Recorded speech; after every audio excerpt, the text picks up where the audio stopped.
અને સનાતન ધર્મમાં 4 પ્રકારના પત્ર છે. પહેલો પત્ર આવે આશ્વાસન પત્ર. એ કયો પત્ર? જ્યારે પ્રભુએ ઉદ્ધવજીને લખીને આપ્યું હતું કે આ પત્ર આપ બધા જ વ્રજભક્તો સમસ્ત ગોપીજનોમાં આ પત્ર પહોંચાવજો અને કહેજો કે હું બી એમને એટલો જ યાદ કરી રહ્યો છું જેટલા ગોપીઓ અને વ્રજભક્તો મને યાદ કરે છે. અને જેમ સમય આવશે એમ બધા જ ગોપીજનો બધા જ વ્રજભક્તોને હું મારા શરણે લઈશ અને પોતે ઘરે ઘરે હર વ્રજભક્તોને મળવા આવીશ. આ આશ્વાસન પત્ર થયું. પછી આવે વિનંતી પત્ર. તો વિનંતી પત્ર શું? જેમાં દ્રૌપદીએ પ્રભુને પત્ર લખ્યો અને શું કહ્યું કે હું પ્રભુ આપને વિનંતી કરું છું કે હું જેવી છું એવી છું, પણ આપ મને સ્વીકાર કરજો. આપના સિવાય મારું આ જગતમાં કોઈ નથી. આપ નહીં હોવ તો હું જઈશ બી ક્યાં? એવું પ્રભુને વિનંતી કરે છે. જેવી છું એવી સ્વીકાર કરો, આપ મને અંગીકાર કરો.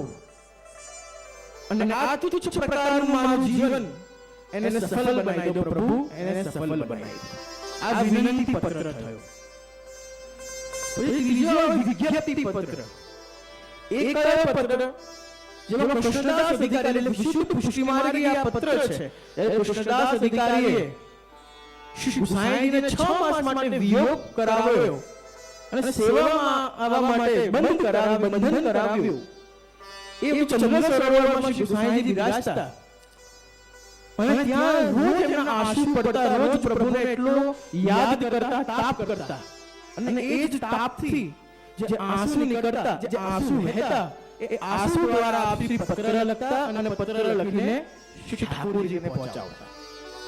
એ તાપનો એ વિહાત્મક પત્ર એને વિજ્ઞપ્તિ પત્ર કહેવાય.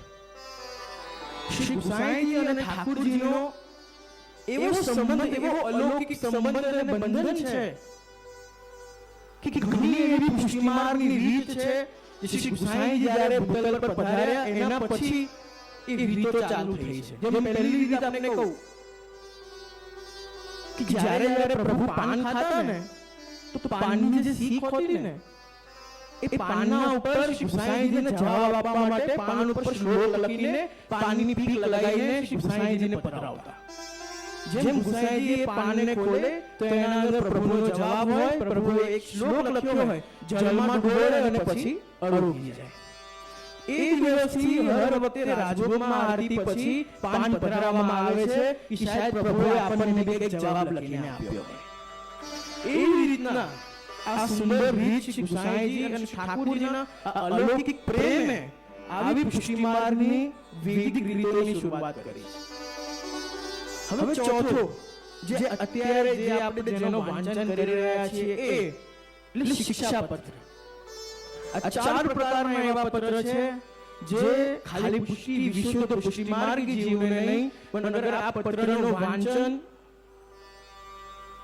તમે સનાતની હો કે તમે વૈષ્ણવ હો, મને 4 પત્રનો વાંચન કરો તો અડધો જીવન તો તમારો ત્યાં સફળ થઈ જાય.